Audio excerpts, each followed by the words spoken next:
애청자 여러분 안녕하세요. 2025년 3월 22일 하트앤소울 복음방송에서 보내드리는 주안의 하나 진행의 강승규입니다.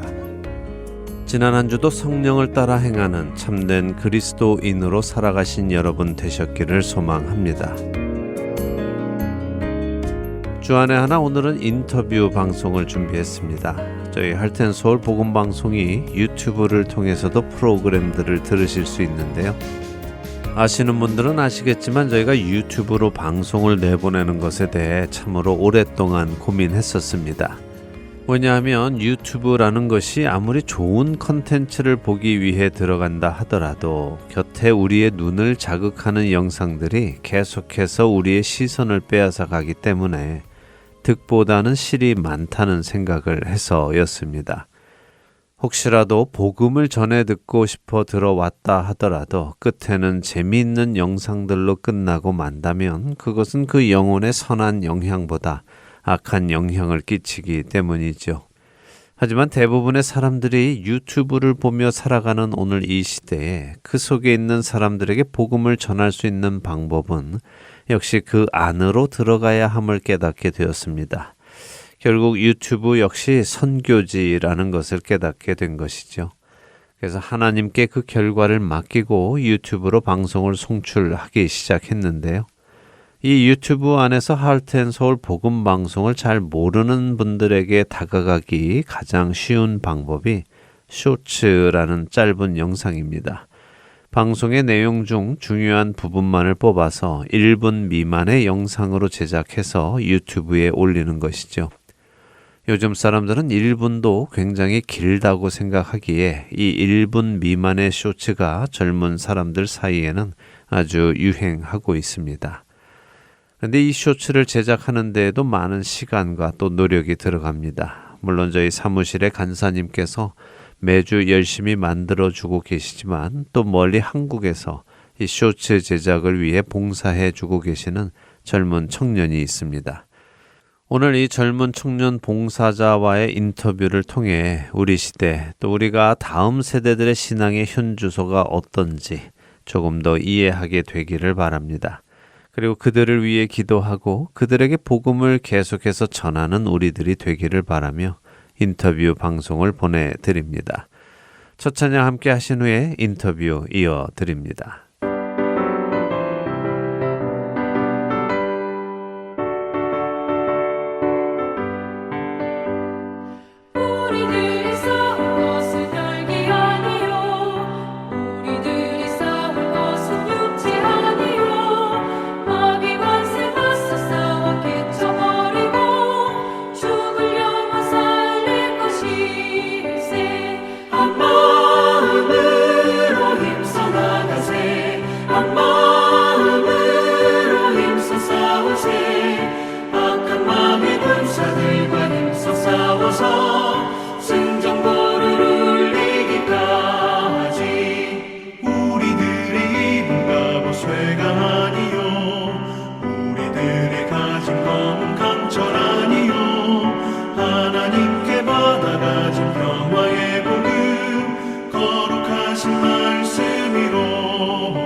승전보를 울리기까지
받으세 한 마음으로 힘써 싸우세 악한 마귀 군사들과 힘써 싸워서 승전보를 울리기까지.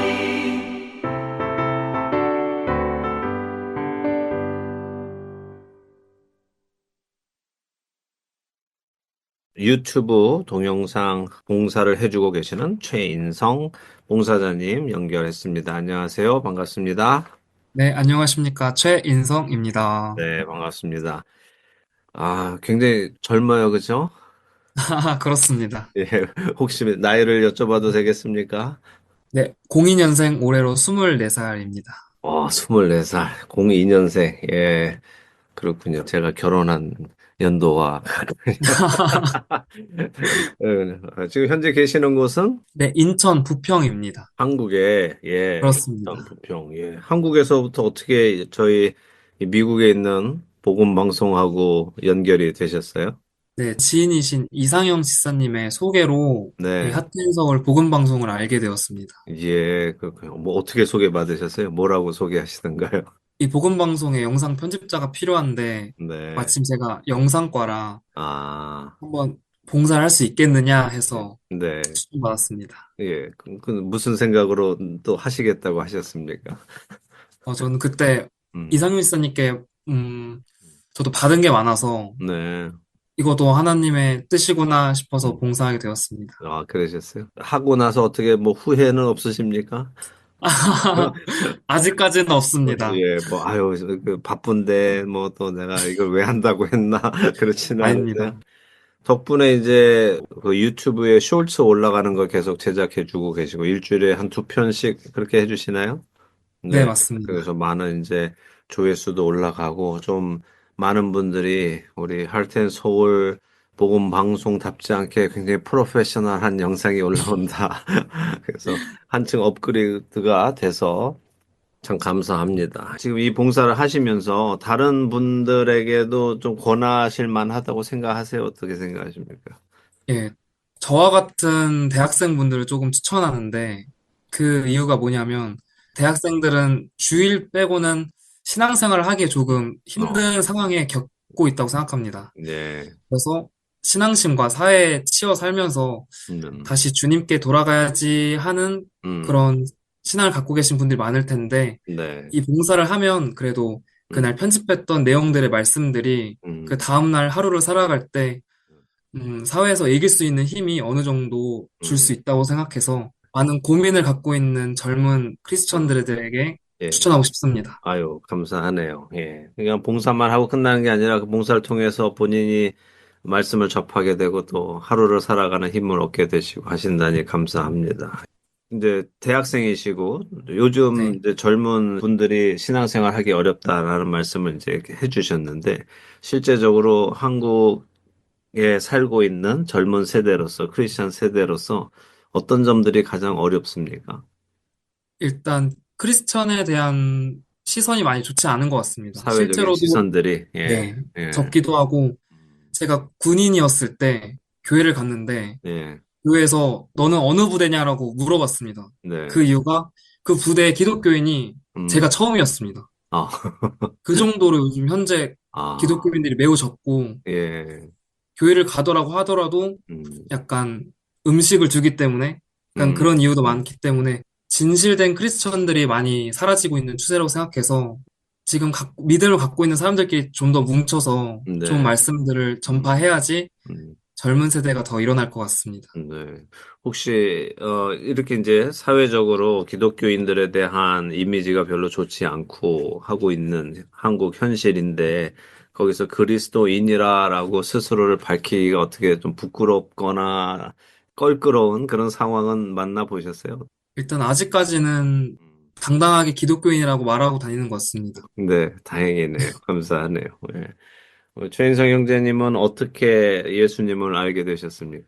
저는 네, 부모님이 전도사로 시작했다가 하셨다가 네. 지금 현재 아버지가 아, 목사님이신데 그러시군요. 예. 그래서 자연스럽게 접한 것 같습니다. 그러면 어려서 태어났을 때부터 이미 기독교 가정에서 태어나셔서 자연스럽게 하나님을 어려서부터 배우고 자라셨군요. 네. 그래서 중간에 뭐 한 번이라도 이렇게 이게 정말 맞는 것일까? 하나님이 정말 있을까? 이런 생각 해보신 적은 없습니까? 어떻게 사춘기 시절을 지나면서. 하나님 아버지의 존재 여부를 의심한 적은 없지만, 네. 제 신앙을 의심한 적은 음, 아직까지도 많은 것 같습니다. 많은 음, 방황을 하고 있고, 네. 이게 어떤 점이 진짜 내 신앙이고 옳게 간 것인지 음, 아직까지도 찾아가는 중인 것 같습니다. 구체적으로 어떤 부분이 그런지 좀 여쭤봐도 되겠습니까? 음, 일단 앞에 말씀드렸다시피 제 아버지가 목사님이신데, 네. 물론 다 그런 게 아니고 제 개인적인 생각이지만, 네. 목사님의 가정은 그렇게 순탄치 않다고 생각합니다. 네. 뭐 경제적으로도 뭐 네. 사회적인 음, 분위기적으로도 음, 많이 억압받고 있는 게 없지 않아 있다고 생각을 하는데 아버지가 목사 안수를 받으시고 이제 진짜 음, 교회를 설립한다고 하셨을 때 속으로는 나는 목사의 아들이고 싶진 않다. 그냥 일반 교회 성도이고 싶다라는 생각이 음, 조금 많았습니다. 네. 근데 지금은 시간이 조금 흘러서 자연스러워진 것 같습니다. 네. 성도든 목사님 아들이든 음. 정말 구분 없이 똑같은 하나님의 자녀이기 때문에 받아들인 것 같습니다. 예. 그- 그럼 이제 교회는 아버님이 목회하시는 교회에서 신앙생활 하십니까? 그렇습니다. 어떻게 아버님 옆에서 뵈니까 목회 활동하시는 게 어떻게 보이세요? 쉬운 일이 아닌 것 같습니다. 웬일이 아니고. 예. 도움이 많이 되드리고 계십니까? 예, 제가 할 수 있는 음, 쪽으로는 매우 많이 봉사하고 있다고 생각합니다. 네. 아무래도 이제 목사님 아들이면 주위의 시선도 좀 있어서 본인의 행동에 제약도 좀 있을 테고, 하고 맞습니다. 싶은 대로 맘대로 못하고 좀 목사님 아들이니까 안 하고 싶은 것도 또 해야 되기도 하고 할 텐데, 그런 부담들이 어떻습니까? 교회 다니면서 갑갑하거나 하지는 않으세요? 그래서 처음에는 친한 친구들조차에게도 목사님 아들이라는 걸 밝힌 적이 없었는데 군대를 다녀오고 나서 음, 아, 이게 부끄럽고 내가 숨기고 있다는 걸 깨닫고 난 뒤에 음, 제가 친구들에게 나 사실 목사님 아들이다라고 밝혔는데 네. 사실 사람들은 그렇게 큰 신경을 안 쓰는 것 같습니다. 목사님 아들이든 말든. 네. 예. 그렇군요. 예. 친구들의 분포는 어떻습니까? 대부분 크리스찬들하고 이렇게 어울리시는 편입니까? 아니면 넌 크리스찬들하고도 같이 어울리십니까? 교회에 있는 청년들과 사회 친구들이 전혀 다른데 사회에 있는 네. 친구들은 기독교인이 아무도 없습니다. 오, 그 안에 살아갈 실제로 때 어떠세요? 예. 주변에는 기독교인들이 많이 없어서 음, 친구 사귀가 조금 어려운 것 같습니다. 기독교인 친구를. 그러면 어떠세요? 좀 외롭거나, 그러니까 가치관이 다를 텐데, 넌 크리스찬 친구들하고 사회생활을 하려면, 물론 뭐, 우리가 세상 속에 살아가니까 믿지 않는 사람들하고도 어쨌든 살아갈 수밖에 없지만, 가치관의 차이나 이런 걸 느끼시거나, 그런 경우에는 어떻게 대응을 하십니까? 그래도 대개는 순한 친구들 위주로 사귀어서 존중이라는 걸 받고 있습니다. 예, 다행이네요. 혹시 그 친구들이 신앙에 대해서, 믿음에 대해서, 하나님에 대해서 물어오는 경우는 없습니까? 아직은 없습니다. 아직은 없고, 예. 본인이 그들에게 전도를 해보려고 했거나 예수님을 전해본 적은 없으세요? 성탄절이나 부활절에 음, 가끔씩 그냥 이벤트성으로도 그냥 한번 가보자. 맛있는 거 많이 준다. 많이 꼬시고 있지만은 예, 그게 그렇게 쉬운 것 같진 않습니다. 그렇죠. 예. 지금 크리스찬 젊은이로 지금 2025년에 대한민국에 살아가는 게 어떻다고 생각하세요? 정말 많이 음, 힘들다고 생각하지만 힘든 만큼 저와 같은 음, 또 수많은 청년들이 있을 거고 네. 그 청년들이 서로 커뮤니케이션 하면서 더욱 뭉쳐야 되는 때라고 생각합니다. 네. 그래서 그렇게 되기 위해서는 어떤 뭐 아이디어가 있으십니까? 어떻게 되면 좋겠다 하는 것들이 있으십니까? 기성세대들이 우리 젊은 세대들의 믿음을 위해서 해줘야 될 것이 뭐가 있는가? 정말 참으로 어려운 질문인데 실제적으로 많이 만나면서 지금 청년들이 갖고 있는 고민들을 서로 해결해주고 들어주는 그런 공간이 많았으면 좋겠고 그 속에서도 정말 요즘 청년들이 교회를 올 때 어디서 SNS 글에서 봤는데 네. 청년들이 오는 이유 중 하나가 네. 이성 교제를 하려고 교회에 온다고 많이 들었습니다. 아, 그래서 이성 교제보다는 정말 네. 이 신앙에 대한 문제점을 갈구하는 사람들끼리 모이는 자리가 많았으면 좋겠습니다. 그렇군요. 이 시대의 젊은이들이 교회에 안 오는 이유는 뭐라고 생각하세요?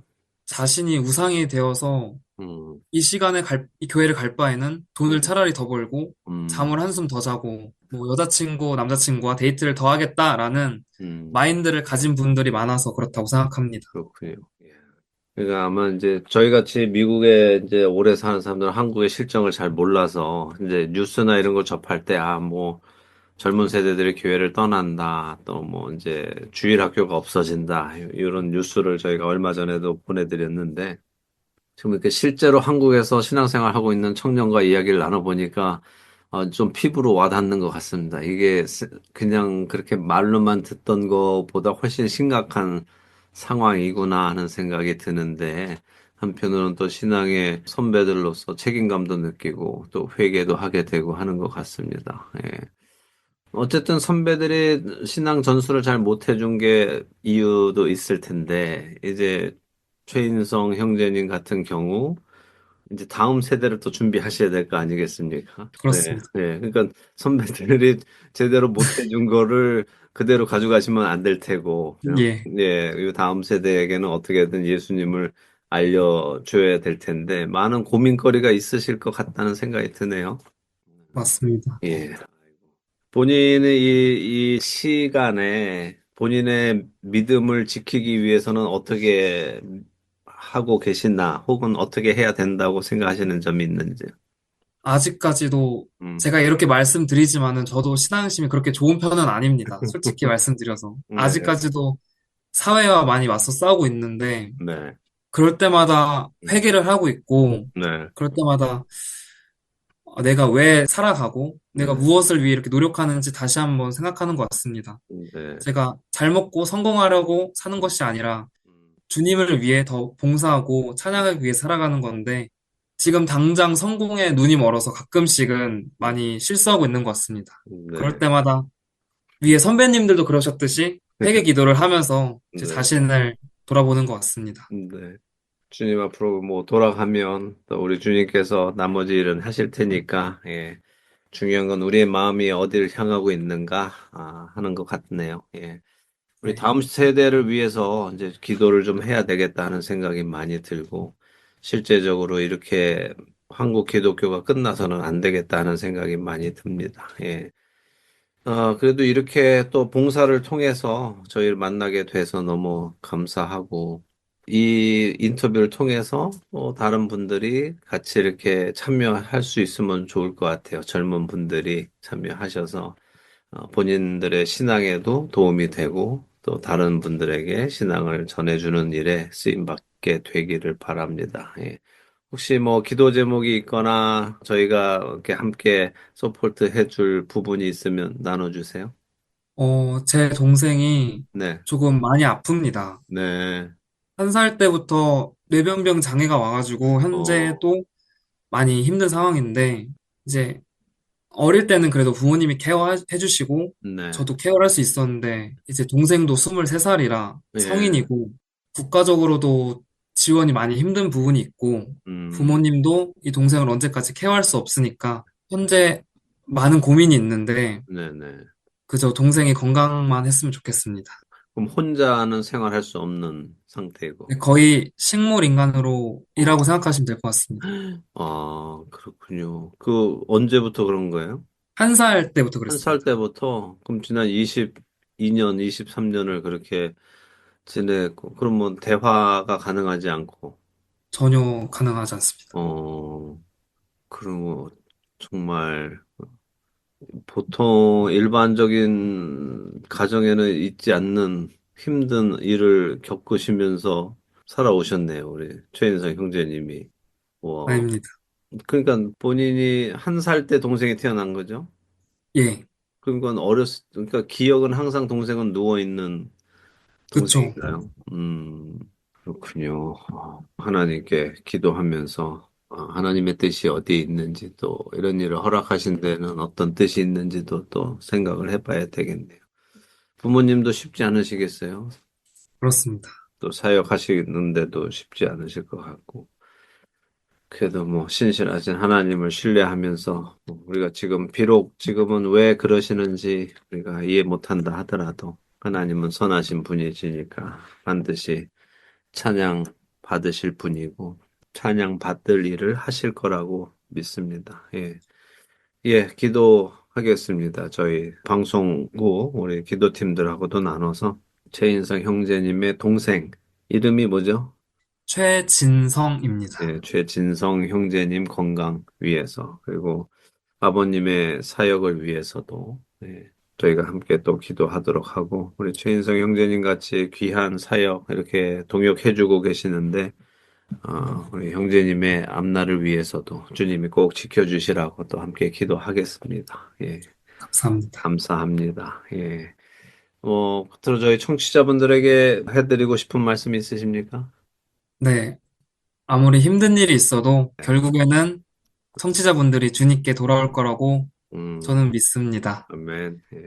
아멘. 네, 맞습니다. 그렇죠. 우리 주님이 반드시 원하시는 그 목적지까지 우리를 이끌고 가실 거라고 믿고 그 하나님 신뢰하면서 가는 우리 모두 되기 바랍니다. 네. 네, 오늘 인터뷰 해주셔서 너무 감사하고 앞으로도 힘 닿는 데까지 계속 봉사 부탁드립니다. 예, 네, 감사합니다. 감사합니다. 안녕히 계십시오. 예, 네, 들어가십시오. 네.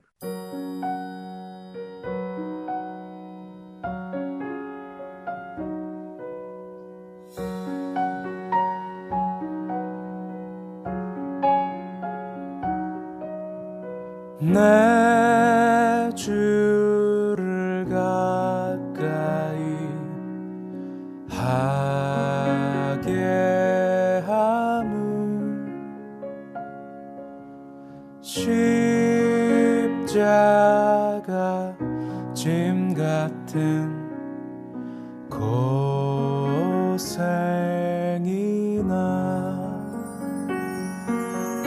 내 일생 소원은 늘 찬송하면서 주께 더 나가기 원합니다.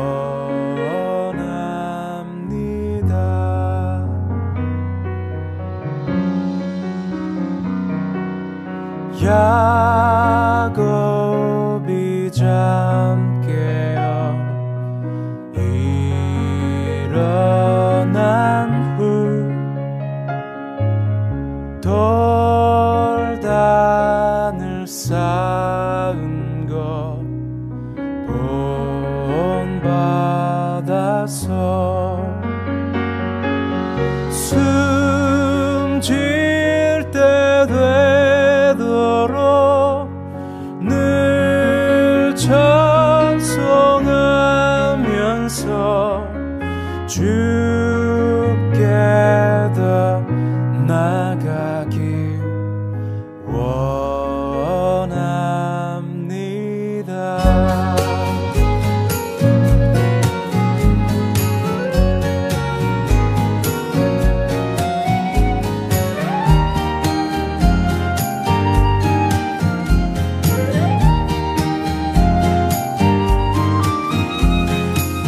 주와 같이 길 가는 것 즐거운 일 아닌가.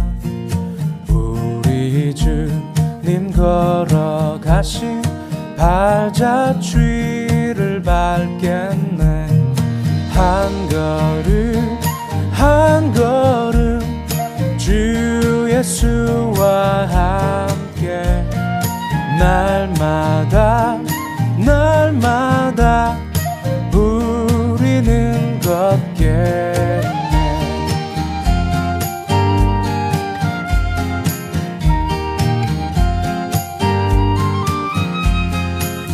꽃이 피는 들판이나 험한 골짜기라도 주가 인도하는 대로 주와 같이 걷겠네. 한 걸음 한 걸음 주 예수와 함께 날마다 날마다 우리는 걷겠네. 한 걸음 한 걸음 주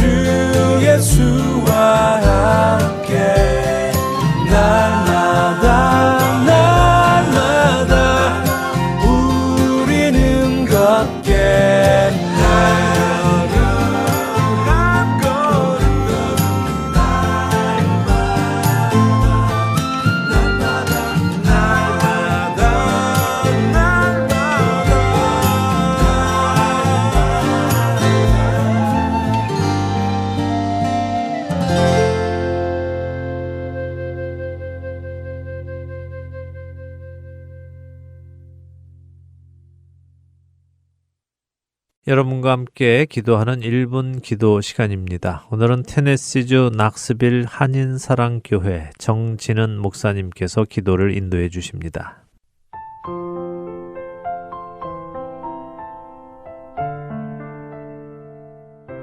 할텐 서울 복음방송 1분 기도 시간입니다. 저는 낙스빌 한인사랑교회를 섬기는 정진은 목사입니다. 오늘 이 시간은 교회 다음 세대인 젊은 청년들을 위해 중보하며 나갔으면 좋겠습니다. 한국의 통계에 의하면 지난 5년 새 20대 기독교인의 비율이 절반으로 감소했다고 합니다. 그리고 불안한 세대의 저자는 지난 10년 새 젊은이들의 정신적 질환이 150%나 증가했다고 합니다. 우리가 아는 것처럼 지금의 기독교 젊은 세대들은 위기에 처해 있습니다. 단지 수적으로 뿐만이 아니라 정신적으로, 상황적으로 모든 면에서 어려운 시대를 겪고 있습니다. 그래서 우리는 그들을 위해 간절히 중보할 필요가 있습니다. 오늘 이 시간 우리 젊은이들을 위해서 새벽 이슬 같은 주의 청년들을 일으켜달라고 하나님 그들을 불쌍히 여겨주시고 하나님의 귀한 도구로 사용하여 주셔서 하나님께 영광 올려드리는데 부족함이 없는 인생이요, 하나님 복음을 위해 전진하는 인생이요, 영적으로, 지적으로, 감성적으로, 육성적으로 강건한 주의 청년들이 될 수 있도록 이 시간 우리 함께 간절히 중보하며 나가기를 소망합니다. 우리 다 함께 기도하시겠습니다.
사랑해 주님, 이 땅의 청년들을 위해 간절히 중보하며 기도합니다. 아직 앞이 보이지 않는 때입니다. 취직은 할 수 있을지, 결혼은 할 수 있을지 무엇 하나 자신할 수 없지만 하나님께서 주신 놀라운 능력과 가능성이 저들 안에 있음을 고백합니다. 주님 안에서, 주님의 사랑 안에서 더 이상 비교와 패배의식에 빠져 살지 않도록 주님 그들을 격려하여 주옵소서. 비관적인 생각과 자기 연민에 빠져 무기력하게 인생을 허비하지 않게 허락하여 주시고, 그들을 위해 생명을 내어주신 예수 그리스도 때문에 독수리 날개쳐 올라가듯 살아가는 복된 인생의 주인공들 될 수 있도록 주님 역사하여 주옵소서. 무엇보다 청년의 때를 지나며 하나님이 얼마나 크고 놀라운 분인지 분명하게 알게 하시고 주님의 십자가의 사랑을 깊이 경험하게 해주시옵소서. 예수 그리스도의 십자가의 사랑으로 자신을 있는 모습 그대로 사랑하되 자신의 생명보다 예수님을 더 뜨겁게 사랑하는 청년들이 되게 하여 주옵소서. 그래서 암흑 같은 이 시대 속에서 새벽 이슬 같은 주의 청년들로 만들어 주셔서 하나님의 나라를 위해 예수 그리스도의 복음을 위해 조금도 부족함이 없는 인생으로 살아갈 수 있도록 하나님 한량없는 은혜와 축복을 허락하여 주옵소서. 또한 너는 청년의 정욕을 피하고 주를 깨끗한 마음으로 부르는 자들과 함께 의와 믿음과 사랑과 화평을 따르라 라고 말씀하신 주님의 말씀을 의지하며 그들을 축복하며 기도합니다. 하나님 그들에게 만남의 축복을 허락하여 주셔서 믿음의 선배들, 믿음의 멘토들, 믿음의 후배들, 믿음의 동역자들 만나 이 땅에서 함께 하나님의 나라를 이뤄가는 것이 무엇인지를 깊이 맛볼 수 있는 복된 인생 될 수 있도록 축복하여 주옵소서. 하나님 감사합니다. 우리 청년들을 향해 십자가 지어 주셔서 감사하고 우리 청년들을 사랑하여 주셔서 감사하고 우리 청년들을 인도하여 주셔서 감사합니다. 감사를 드리오며 우리 청년들을 위해 죽기까지 십자가 지시며 그들을 절대로 포기하지 않고 새벽 이슬 같은 주의 청년들로 만들어 주실 우리 주 예수 그리스도의 이름으로 기도 올리옵나이다. 아멘.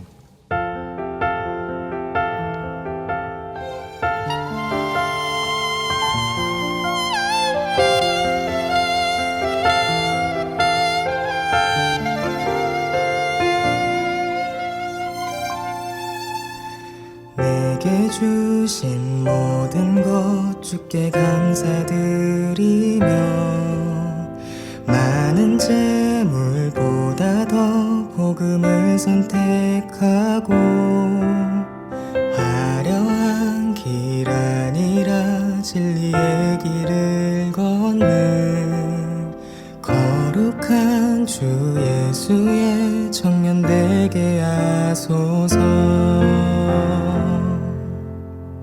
불의로 없는 복음 당당히 포기하고 하나님 보시기에 정결한 그릇 되어 이 땅에 날 보내신 하나님의 뜻대로 주 영광 위에 사는 청년 되게 하소서.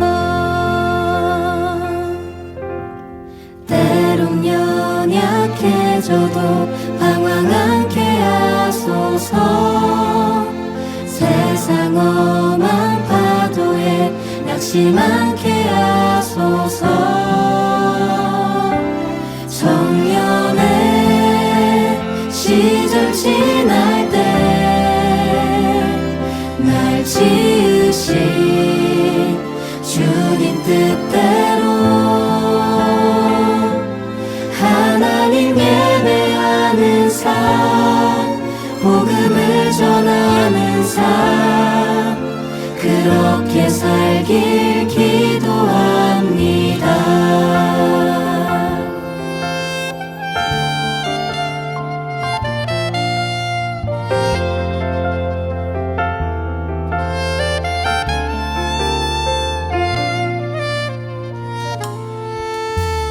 내 이름 내려놓고 예수의 이름 들고 어두운 세상 속에서 작은 생명빛 되어 전하보다 소중한 한 영혼 살리는 삶, 예수님 닮아가는 청년 되게 하소서.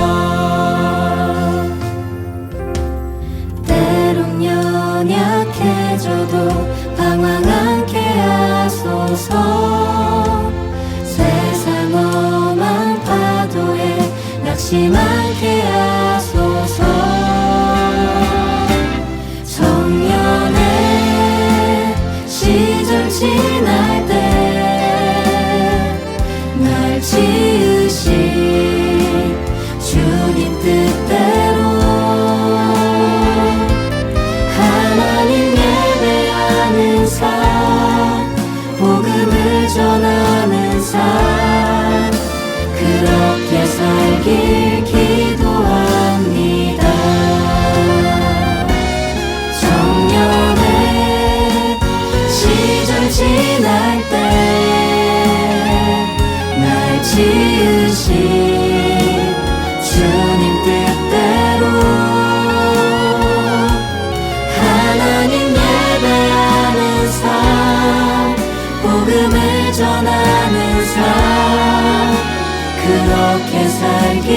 기도합니다.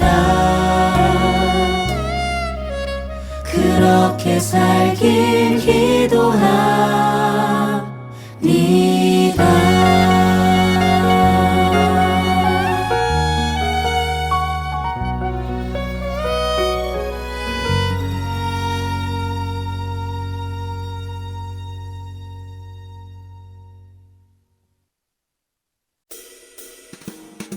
지역마켓 및 여러 가지 한인업소는 복음을 전할 수 있는 선교의 좋은 통로입니다.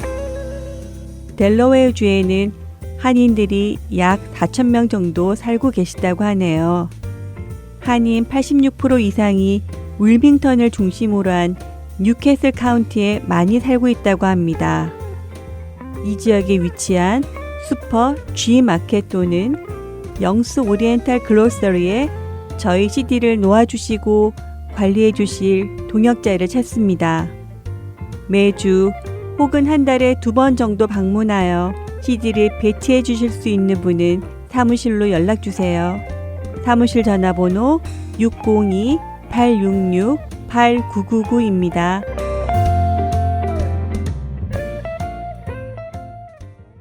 할텐 서울 복음 방송은 지난 2000년 3월부터 오늘 현재까지 순수 복음만을 전하고 있는 선교회입니다. 매주 댁에서 CD나 MP3 CD로 방송을 들으실 수 있고 스마트폰 앱이나 팟캐스트, 카카오톡과 홈페이지, 그리고 유튜브를 통해 여러분의 스마트폰에서 들으실 수 있습니다. 매주 토요일에 새로운 방송이 업데이트되고 있으며 4시간의 한국어와 1시간의 영어, 1시간의 일본어로 복음을 전하고 있습니다. CD 신청이나 방송을 듣는 방법에 도움이 필요하신 분들은 방송사 사무실 전화번호 602-866-8999로 해주시면 안내해 드리겠습니다. 기쁜 소식 사랑으로 땅끝까지 전하는 아랜소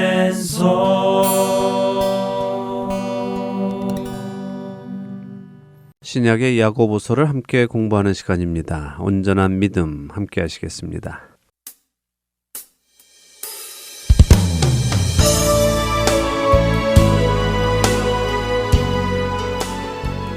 애청자 여러분 안녕하세요. 야고보서 말씀을 공부하며 성경이 말씀하시는 온전한 믿음으로 자라기 소망하는 프로그램 온전한 믿음 진행의 김영아입니다. 네, 여러분 안녕하세요. 강승규입니다. 지난 시간에는 야고보서 5장 끝부분에 심각한 병에 걸려 죽음에 이르게 된 성도들 중에 그 병이 자신의 죄와 관련이 있다고 생각하는 성도는 교회의 영적인 리더들인 장로들을 청하여 자신을 위해 기도해 달라고 해야 하는 것을 배웠습니다. 네. 이와 함께 장로들의 기준, 다른 말로 자격에 대해서도 나누었고요. 예, 그렇습니다. 중요한 것은 서로가 죄를 자백할 수 있을 만큼 서로에 대한 신뢰가 있어야 한다는 것입니다. 서로를 신뢰할 수 없으면 자신의 죄를 상대에게 고백할 수가 없겠죠. 나중에 무슨 말을 할지 어떻게 알겠습니까? 그렇죠. 믿고 내 죄를 고백했는데 그 사람이 밖에 나가서 다른 사람들에게 저의 죄를 소문내고 다니면 안 되잖아요. 네. 혹시라도 그럴 가능성이 있는 사람이라면 아무래도 저 스스로 보호막을 치겠죠. 네, 실제로 교회 안에는 상대를 믿고 자신의 고민거리를 이야기하거나 또 죄를 자백하거나 했는데 들은 그 사람이 만나는 사람마다 비밀인데 하면서 이야기를 해서 온 교회에 소문이 다 나는 경우도 있지요. 그래서 상처받고 교회를 떠나고 하는 경우도 많고 또 분열이 일어나는 경우도 있습니다. 우리가 배운 것처럼 입에 재갈을 물려야 하는데 그렇지 못했고요. 또 자신을 믿고 비밀을 고백한 사람에 대한 배신이기도 한 아주 악한 일입니다. 그렇기에 그런 일을 해서는 절대로 안 되죠. 성도란 그리스도 안에서 한 식구입니다. 한 가족이지요. 그렇게 서로를 품어주고 부끄러운 부분을 가려주고 함께 살아가야 하는 것입니다. 우리를 향한 하나님의 뜻은 우리가 죄에서 어떻게든 돌이켜 나와 하나님의 품 안으로 들어와 사는 것임을 늘 생각하며 모든 행동을 해야 하겠어요. 네. 서로에게 부끄러운 것까지 다 나눌 수 있는 가족과 같은 신뢰가 쌓이는 관계들을 지어가기 바랍니다. 예, 그래서 야고보 사도가 5장 16절에 너희 죄를 서로 고백하며 병이 낫기를 위하여 서로 기도하라라고 해주셨습니다. 그리고 의인의 간구는 역사하는 힘이 큼이라 라는 말씀으로 16절을 맺으셨죠. 우리가 지난주에 여기까지 보았는데요. 다음 두 구절을 더 읽어보지요. 네, 야고보서 5장 17절과 18절입니다. 엘리야는 우리와 성정이 같은 사람이로되 그가 비가 오지 않기를 간절히 기도한즉 3년 6개월 동안 땅에 비가 오지 아니하고 다시 기도하니 하늘이 비를 주고 땅이 열매를 맺었느니라. 엘리야 선지자의 이야기가 나오네요. 예, 야고보 사도는 의인의 간구는 역사하는 힘이 크다라고 하셨습니다. 그리고 그 예로 엘리야 선지자를 들어주시는데요. 그런데요, 간구하고 기도하고의 차이점이 있나요? 예, 좋은 질문입니다. 성경에는 기도와 간구가 같이 나오는 구절들이 많이 있죠. 기도와 간구를 하되 또 모든 일에 기도와 간구로 구하라 이런 구절들이 있습니다. 그리고 여기 방금 이야기했던 16절에도 병이 낫기를 위하여 서로 기도하라. 의인의 간구는 역사하는 힘이 큼이니라 라고 하신 것에도 기도와 간구가 한 구절에 다 나옵니다. 기도와 간구 둘 다 기도라는 의미인데요. 일반적으로 기도 곧 하나님께 아뢰는 것은 프로시케라는 헬라어를 사용합니다. 신약 성경에서 가장 일반적으로 사용되는 기도라는 단어이지요. 반면에 간구라는 단어는 데시스라는 헬라어인데요. 이것은 묶다, 잡아매다 하는 데오라는 단어에서 온 말로요. 아주 급박한 일에 대한 기도, 간절한 기도를 의미합니다. 그런 차이가 있군요.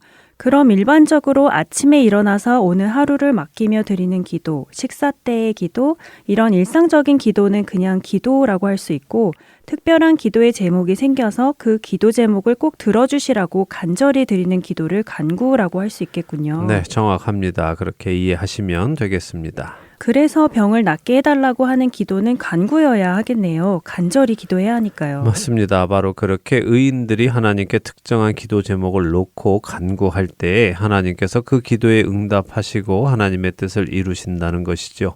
그리고 그 예로 야고보 사도가 엘리야 선지자를 들어주셨는데요.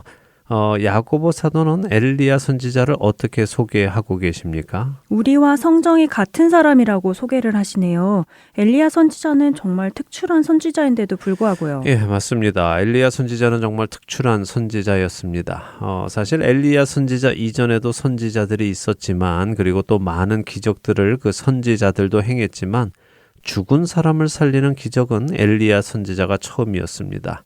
후에 엘리야의 뒤를 이은 엘리사 선지자도 죽은 사람을 살리지만요. 그 전까지는 죽은 사람을 살리는 일을 행한 것은 엘리야가 처음이었습니다. 또한 엘리야 선지자는 에녹 선지자와 마찬가지로 죽음을 맛보지 않고 하나님께 들림을 받은 특별한 사람이었지요.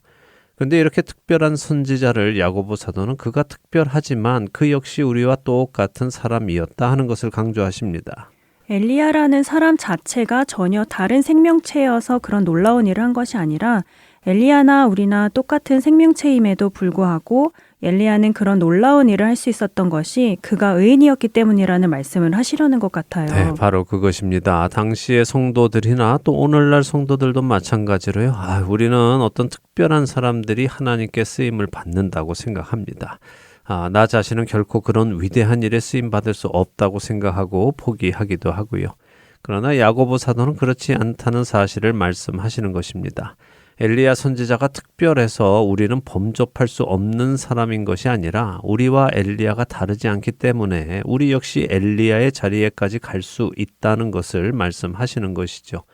엘리야가 그렇게 쓰임받은 이유는 무엇입니까? 그것은 엘리야가 하나님을 사랑했고 하나님을 향한 열정이 있었기에 의인으로 살아갔기 때문입니다.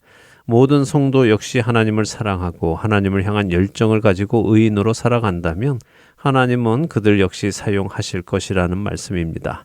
자, 그렇다면 반대로 한번 생각을 해보죠. 엘리야처럼 쓰임받지 못하는 이유는 무엇이겠습니까? 엘리야처럼 특출한 사람으로 태어나지 못해서입니까? 그런 말이 아니네요. 결국 우리가 하나님을 그만큼 사랑하지 않고 그만큼 열정이 없고 그만큼 의롭게 살아가려고 하지 않기 때문인 것이네요. 네. 그런데도 우리는 엘리야는 특별한 사람이지 나 같은 사람과는 차원이 다르지라고 하며 미리 포기해버리고 살아가네요. 네, 야고보 사도가 바로 그 말씀을 하시는 것입니다. 엘리야 선지자나 우리나 다를 것이 없는 사람이기에 우리도 엘리야 선지자와 같은 사랑과 열정과 의를 가져야 한다는 말씀이죠. 네. 야고보 사도의 말씀을 잘 들어보세요. 야고보 사도는 우리와 똑같은 성정을 가진 엘리야 선지자가 하나님께 기도했을 때 3년 동안 비가 오지 않았고 다시 기도하니까 비가 내렸다라고 하시죠. 자, 이 장면을 우리가 좀 생각을 해보도록 하죠. 엘리야 선지자가 이렇게 기도했던 당시 열왕기상 17장에서 19장의 내용인데요. 마침 지금 바이블 드라마에서 열왕기상을 다루며 엘리야가 나오는 부분을 1월 중순부터 방송 중인데요. 같이 들어보시면 이해가 또 쉽겠죠. 어쨌든 당시의 이스라엘의 영적 상황은 어땠습니까? 이스라엘이 바알과 아세라 우상에 흠뻑 빠져 있었던 때죠. 네. 아합 왕과 그의 아내 이세벨로 인해서요. 맞습니다. 아합 왕은 바알 숭배의 중심지인 시돈의 공주를 아내로 삼아서 북이스라엘 전체가 우상 숭배를 하도록 앞장섰습니다. 그런 때에 하나님께서 엘리야 선지자를 통해 아합에게 경고하시고 비가 오지 않게 하셨죠. 그래서 북이스라엘은 비가 오지 않아 힘들어졌습니다. 무려 3년 반이나 비가 오지 않았고 이슬도 맺히지 않으니 그 땅이 얼마나 척박해졌겠습니까? 자, 그런데 3년 반이 지나고 엘리야가 기도를 합니다. 그랬더니 하나님께서 어떻게 하셨나요? 그 기도에 응답하셔서 비를 내려주셨어요. 네, 자, 그럼 그때 아합과 이세벨이 회개했습니까? 갈멜산에서 바알의 선지자들과 엘리야 선지자가 대결했을 때 아합 왕이 하나님을 인정했습니까? 아니죠. 더욱이 이세벨은 엘리야를 죽이겠다고 맹세까지 했잖아요. 맞습니다. 아합이나 이세벨은 회개하지 않았습니다. 그럼에도 불구하고 하나님은 비를 내려주시고 그 땅이 열매를 맺게 해주셨습니다. 자, 우리 생각에는 회개해야 이렇게 용서해 주시는 것이 맞지 않습니까? 네, 생각해보니 그러네요. 아합이나 이세벨이 회개하지 않았는데도 하나님은 비를 내려주셨네요. 하나님께서 엘리야의 기도를 들으시고 그 땅의 가뭄을 해소해 주시고 비를 주셔서 땅이 열매를 맺게 하셨다는 말씀을 야고보 사도가 하고 계시네요. 네, 이것이 야고보 사도가 하시려는 아주 중요한 요점입니다. 자, 이처럼 회개하지 않는 북이스라엘에게도 비를 내려 가뭄을 해소하고 열매를 맺어 생명의 은혜를 주시는 분이 바로 하나님이신데 의인들이 지금 자기 죄를 회개하는 심각한 병에 걸린 또 죽을 병에 걸린 그 성도와 함께 기도한다면 하나님의 은혜는 얼마나 더 크겠느냐 이것을 말씀하고 계시는 것이죠. 아, 그런 말씀이군요. 엘리야 선지자의 이야기가 지금 심각한 병에 걸려 장로들을 초청하여 죄를 자백하며 기도하는 그 사람에게 하시는 말씀이었군요. 네, 그렇습니다. 자, 간단히 정리하면요. 야고보 사도의 말씀은 의인이 기도하면 하나님은 회개하지 않는 자들에게도 은혜를 베푸시는 분인데 의인이 기도하면 회개하는 자에게는 얼마나 더 많은 은혜를 베푸시겠느냐 하시는 것입니다. 그렇게 이 말씀을 우리가 꼭 좀 기억했으면 좋겠습니다. 우리의 기도가 힘이 있으려면 먼저 어떤 조건에 맞아야 하겠지요? 어떤 조건입니까? 의인이어야 하겠네요. 의롭게 하나님의 뜻을 따라 살아가는 사람이 먼저 되어야 하겠어요. 그렇죠. 그렇게 살아갈 때 우리는 주변에서 회개하고 싶어하는 사람들은 물론 회개하지 않는 사람들을 위해서 기도할 수 있습니다. 하나님께서는 그런 기도에 어떻게 응답하실 것이라고 야고보 사도가 말씀하십니까? 회개하지 않는 자들에게도 의인의 기도를 들으시고 은혜를 주시고 회개하고자 하는 자에게는 더 큰 은혜를 주시니 그 사명을 감당하는 자들이 되어라 라고 말씀하고 계시다고 느껴집니다. 네, 맞습니다. 그렇기에 지금 어려움을 겪고 계시는 분이 계시다면 그리고 그 어려움이 나의 어떤 죄의 결과로 온 것이라고 마음에 생각이 드신다면 그래서 하나님 앞에 회개하고 싶은 생각이 드신다면 영적으로 여러분이 믿을 수 있는 사람을 청하셔서 자신의 죄를 고백하시고 함께 기도해 달라고 청하시기를 바랍니다. 자, 이제 야고보서의 마지막 남은 2절 읽어보겠습니다. 네, 드디어 야고보서의 마지막이네요. 야고보서 5장 19절과 20절입니다. 내 형제들아 너희 중에 미혹되어 진리를 떠난 자를 누가 돌아서게 하면 너희가 알 것은 죄인을 미혹된 길에서 돌아서게 하는 자가 그의 영혼을 사망에서 구원할 것이며 허다한 죄를 덮을 것임이라. 자, 야고보 사도가 이 서신을 마무리하는 2구절입니다. 뭐라고 하십니까? 내 형제들아 라고 성도들을 형제들로 칭하시죠. 그러면서 너희 중에 미혹되어 진리를 떠난 자라는 표현을 하십니다. 자, 그렇다면 이 미혹된 자들은 누구였다는 것입니까? 야고보 사도가 형제들이라고 부르는 것을 보니 성도들이겠네요. 네. 성도들 중에 미혹되어 진리를 떠난 자를 지칭하는 것이군요. 그런데 이게 가능한가요? 성도들 중에 미혹을 받아 진리를 떠나게 된다는 것이요. 그렇게 떠나면 성도가 아닌 것 아닌가요? 예, 그러게요. 진리를 떠났다면 성도가 아니겠죠? 요한 사도는 요한일서 2장 19절에 그들이 우리에게서 나갔으나 우리에게 속하지 아니하였나니 만일 우리에게 속하였더라면 우리와 함께 거하였으려니와 그들이 나간 것은 다 우리에게 속하지 아니함을 나타내려 함이니라 라고 하시면서 교회 공동체 밖으로 나간 자들을 교회에 속하지 않은 사람들이라고 분명하게 선을 긋습니다. 자, 그런데 지금 야고보 사도는 진리를 떠난 사람이 성도이냐 아니냐 이 부분을 논하려고 하시는 것은 아니죠. 야고보 사도가 하시려는 것은 무엇입니까? 그러네요. 진리를 떠난 사람들을 다시 돌이켜 진리 안으로 돌아오게 하는 것에 집중하시네요. 맞습니다. 야고보 사도는 지금 진리를 떠난 사람이 성도냐 아니냐 이 이야기를 하시는 것이 아니라 그렇게 떠난 자들을 돌이켜 돌아오게 해야 한다. 그것이 우리에게 주어진 귀한 사명이다라고 하시는 것입니다. 자, 이 말씀은 앞에 14절에서부터 하신 말씀, 죄로 인하여 얻게 된 병을 위한 기도에서부터 이어지는 말씀입니다. 그 성도가 죄로 인해 병을 얻게 되었다는 것은 그 죄 안에 계속해서 머물러 있어서는 구원에 이를 수 없기 때문이죠.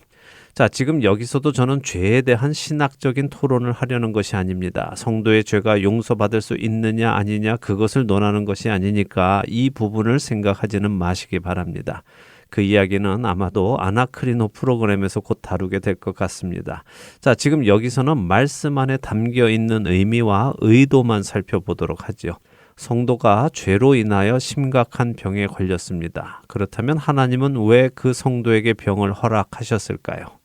지금까지 야고보서에서 배운 것으로 볼 때에는 하나님께서 그 성도가 죄를 깨닫고 그 죄에서 돌이켜 나오기를 원하셔서 허락하셨다고 이해합니다. 맞습니다. 그리고 그렇게 돌이켜 나오지 않으면 그 영혼은 사망에 이를 것입니다. 그것이 지금 읽은 20절의 말씀이죠. 자, 그렇다면 하나님의 목적은 그 영혼이 사망에 이르지 않고 생명에 이르기를 원하시는 것입니다. 이 성도는 분명 진리 안에 있었습니다. 그런데 죄로 인하여 진리 밖으로 나갔습니다.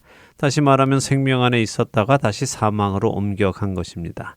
자, 다시 말씀드립니다. 지금 성도의 구원이 취소될 수 있느냐 그 신학적 주제를 논하는 것이 아니라 야고보 사도의 말씀을 기준으로만 드리는 말씀입니다. 야고보 사도의 말씀 안에서 생각해 보시기 바랍니다. 자, 이제 야고보 사도가 하시는 말씀을 조금 더 이해하기 쉬운 예를 들어 드리겠습니다. 야고보 사도는 19절에 진리를 떠난 자를 누가 돌아서게 하면이라고 하셨는데요. 여기 돌아서다라는 단어는 에피스트레포라는 헬라어인데 같은 표현이 누가복음 22장 32절에도 사용이 되었습니다. 한번 읽어주시죠. 네, 누가복음 22장 32절입니다. 그러나 내가 너를 위하여 내 믿음이 떨어지지 않기를 기도하였노니 너는 돌이킨 후에 내 형제를 굳게 하라. 네. 베드로에게 예수님이 하시는 말씀이군요. 예수님이 잡히시던 날 밤에요. 그날 베드로가 예수님을 3번 부인할 것을 말씀하시면서요. 맞습니다. 베드로는 자신을 신뢰했죠. 자기 자신은 예수님과 죽음에까지 가겠다고 큰 소리를 쳤습니다. 하지만 막상 예수님이 붙잡혀 가시고 칼을 뽑아 말고의 귀를 자르며 용맹함을 보여준 자신에게 오히려 칼을 거두라고 하시는 모습을 보면서 당황해했죠. 그리고는 멀찍이서 붙잡혀 가시는 예수님을 따라서 대제사장의 집에 들어갔습니다. 근데 그 대제사장의 집에서 어떤 일이 생겼습니까? 대제사장 집 여종이 베드로를 알아보자 자신은 그 사람이 아니라고 부인하죠. 네, 그렇습니다. 자, 그러면 베드로는 왜 그랬을까요? 아무 힘도 쓰지 못하고 붙잡혀 가시는 예수님을 바라보며 베드로는 마음이 흔들렸습니다. 왜 이렇게 허무하게 잡혀가시지? 저분은 우리가 기다리던 그 메시아가 아닌가? 원수들을 물리치고 이스라엘의 왕권을 세워야 하는 분이 왜 저렇게 죄인처럼 붙잡혀 가서는 뺨을 맞고 침뱉음을 당하고 계시지? 도대체 이게 어떻게 된 것인가? 내가 지금까지 헛것을 쫓았는가? 저분은 메시아가 아닌가? 이렇게 그의 마음 안에 미혹이 들어왔고 그는 예수님을 부인함으로 진리를 떠나게 됩니다. 그러네요. 그런 미혹이 베드로의 마음 안에 일어났겠어요. 그리고 그 미혹 때문에 예수님을 부인하였고 예수님을 부인하였다는 것이 곧 진리를 떠나는 것이네요. 네, 예수님은 베드로가 예수님을 부인할 것을 이미 아셨습니다. 그러나 그가 돌이킬 것도 아셨죠. 그래서 예수님이 내가 너를 위하여 내 믿음이 떨어지지 않기를 기도하였다라고 하시면서 너는 돌이킨 후에 내 형제를 굳게 하라라고 하셨습니다. 여기 돌이키다가 바로 에피스트레포, 야고보 사도가 사용하는 단어와 같은 단어이지요. 자, 만일 베드로가 그렇게 예수님을 떠나서 머물렀다면 그는 사망에 이르렀겠죠. 그러나 그는 돌이켰습니다. 자, 그러니 성도 중에 미혹을 받아 진리를 떠나는 것이 가능합니까? 아닙니까? 이렇게 설명해 주시니 가능하네요. 네, 자, 잠시 진리를 떠날 수도 있다는 것입니다. 베드로가 떠났던 것처럼 말입니다. 그런데 베드로는 돌이켰습니다. 그는 돌이켜서 다시 진리이신 예수님 안으로 돌아왔습니다. 그리고는 예수님께서 말씀하신 것처럼 형제들을 굳게 하는 일을 감당했죠. 자, 그러니 우리도 신앙생활 하면서 미혹되어 진리에서 떠나는 자들을 볼 때 어떤 눈으로 그런 사람들을 또 어떤 마음으로 그런 사람들을 바라보아야 하겠습니까? 그들을 돌이켜서 다시 진리 안으로 돌아오게 할 방법을 찾아야겠군요. 네. 그들을 정죄하거나 손가락질 할 것이 아니라요.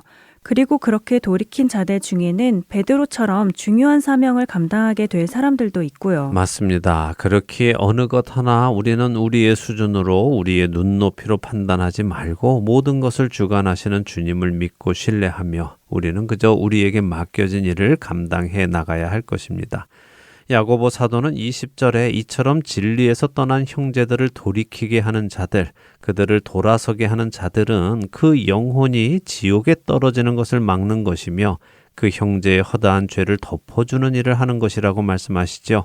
그 사람이 그렇게 사망에 이르고 지옥에 가게 된다면 그 사람의 모든 죄는, 그 허다한 죄는 낱낱이 드러날 것입니다.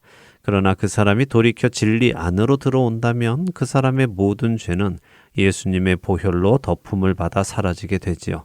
자, 야고보 사도는 우리 그리스도인들이 온전한 믿음을 가진 자들이 이런 귀한 사명을 감당해 나가야 한다고 선포하시면서 자신의 편지를 마치는 것입니다.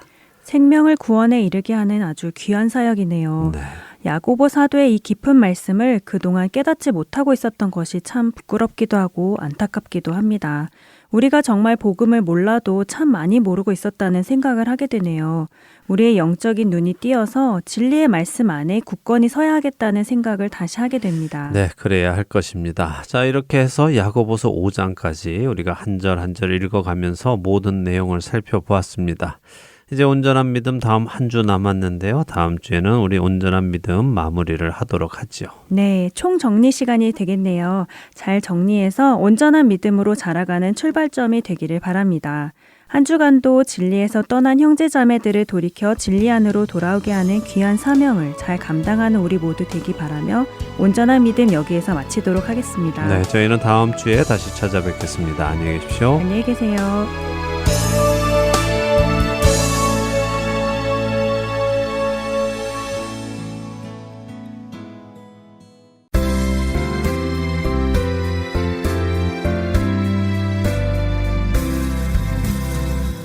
어디든지 예수 나를 이끌면 어디든지 예수 함께 가려네 예수 함께하니 가면 나없고 예수님과 동행하면 겁없네 어디를 가든지 겁낼 것 없네 어디든지 예수 함께 가려네 세상 친구 모두 나를 떠나도 주와 동행하면 외로움 없겠네 가는 길이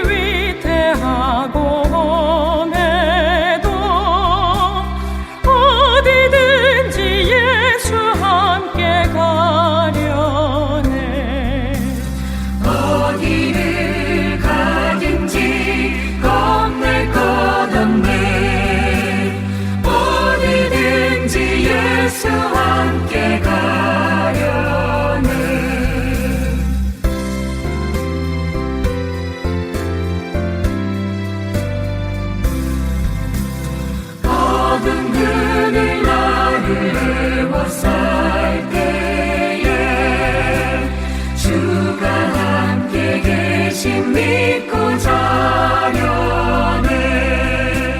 죽은 후에 천국에서 깨어나 예수와 함께 길이 길이 살리라. 어디를 가든지 겁낼 것 없네. 어디든지 예수와 함께 가려네.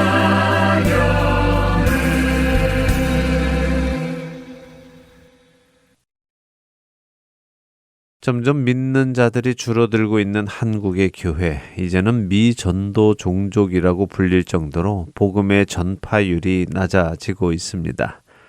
영원한 생명을 주시는 그 귀한 복음을 받은 우리들이 우리에게 주어진 일을 잘 감당하고 있는지 점검해야 하겠습니다. 주님 앞에 서는 그날 부끄럽지 않도록 우리에게 맡겨진 다음 세대들의 복음화를 위하여 실질적으로 행동하는 우리들이 되기를 바랍니다. 여러분 각자의 자리에서 할 수 있는 것이 무엇인지 깊이 고민해 보시고 기도하시며 하나님의 인도하심을 받으시는 저와 애청자 여러분이 되시기를 바라며 오늘 주안의 하나 여기에서 마치도록 하겠습니다. 함께 해주신 여러분께 감사드리고요. 저는 다음 주 이 시간 다시 찾아뵙겠습니다. 지금까지 구성과 진행의 강순규였습니다. 애청자 여러분 안녕히 계십시오.